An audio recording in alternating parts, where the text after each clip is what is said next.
Hello everyone, and welcome to the second episode of COD Zombies Without the COD. This is the series where I play, review, and rank COD Zombies clones. And in today's episode, we will be covering Lighthouse Zombies. Lighthouse Zombies is a custom zombies map created on Fortnite's creative engine.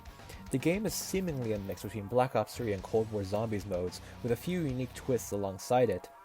The game is developed by Panville, a team of developers who've worked on a similar project in the past, simply titled Zombies, which maybe I'll make a video on that in the future, but today we're focusing on their most recent and bigger project, Lighthouse Zombies. Now, I'll admit, I went into this game with low expectations. Fortnite creative items, from what I've seen, weren't typically the highest of qualities, but looking at the menu screen alone, I realized I was in for a treat. The menu presents you with a difficulty selection, which I always found to be an underrated feature in Zombies. Then in the next tab, there's a whole menu for upgrading the 8 perks within the game, some of which are even original, which I'll get into later. There's an achievement page, a awards page, which is essentially just for leveling up, and a global leaderboard, which is just a nice little thing to have. This menu immediately eased me into how much effort went into this project, and I was excited to see if the gameplay would be of similar quality to the menu alone. So let's hop into Lighthouse Zombies and see if it captures what makes COD Zombies so great. Spawning into the map, I was immediately grabbed by just how good the game looked. Textures were also detailed and immediately left an impression. Shooting the zombies felt decent enough. Having to use my pickaxe to knife them was a bit odd, but within Fortnite's limitations, I understand why it's this way. The zombies themselves feel a bit weird in both animation and pathing, but for the most part it's relatively non-disruptive to the game.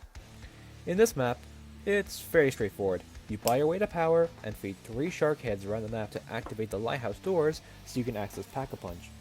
Pack-a-Punch is accessible through the use of master keys, which can be found around the map as well as dropped by zombies. The game uses the same system as Cold War, with 3 tiers of Pack-a-Punch that scale in price each time. Each time you Pack-a-Punch a weapon, you'll also receive an ammo mod.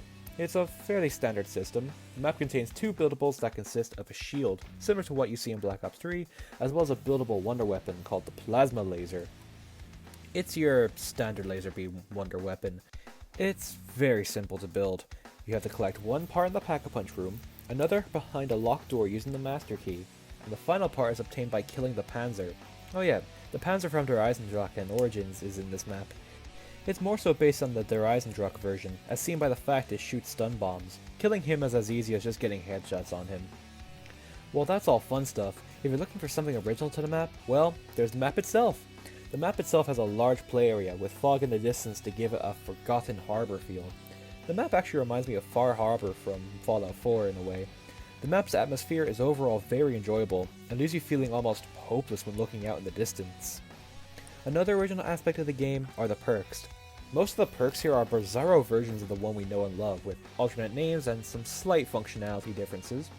For example, Tanked Up is Juggernog, Maxi Munitions is more like Bandolier Bandit, but one of its upgrade tiers does turn it into a Speed Cola type perk. But I'm here to talk about a brand new perk this game made called Hop Pop. The perk is essentially like the exosuits of Advanced Warfare, giving you a double jump ability as well as a PhD flopper effect that damages zombies when jumping. It's a pretty neat perk and can help if you get stuck in a tight space or cornered by the undead. Now, let's go over the negatives of this game. One issue I have is just the fact that there's only the one map. Granted, the developers did make another COD Zombies type game, but you need to sort of half go out your way to find it. Lighthouse is a well developed and unique map, but it isn't enough to warrant grinding out achievements, levels, and perks. Another issue is the zombies. They can feel very tanky very quickly, and if you aren't on top of upgrading your weapons, you're as good as dead. They also bunch up together and are near impossible to run past if you so much as brush off them, and they can corner you very easily. Do feel free to call that an issue on my part, because I'm just bad at the game. I also think the wonder weapon is underwhelming. There's way too many laser-based wonder weapons out there. I just would have preferred a unique wonder weapon, more similar to the bows of Der Eisendrache or the staves of Origins. But that's all the issues I have with the game, and they're overall just very small issues that are honestly just a result of developing a game like this on the Fortnite engine, as you can only get so far with it before limitations come in. And now it's time for my conclusion, and I think this game, for it being a Call of Duty Zombies experience in Fortnite of all things, is really impressive. I didn't expect such a fluid and loyal adaptation of the Horde survival mode.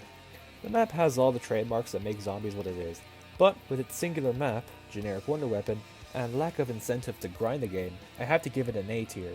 It's teetering on the edge of being a perfect recreation, but with a few elements holding it back, I can't say it's on par with the original game.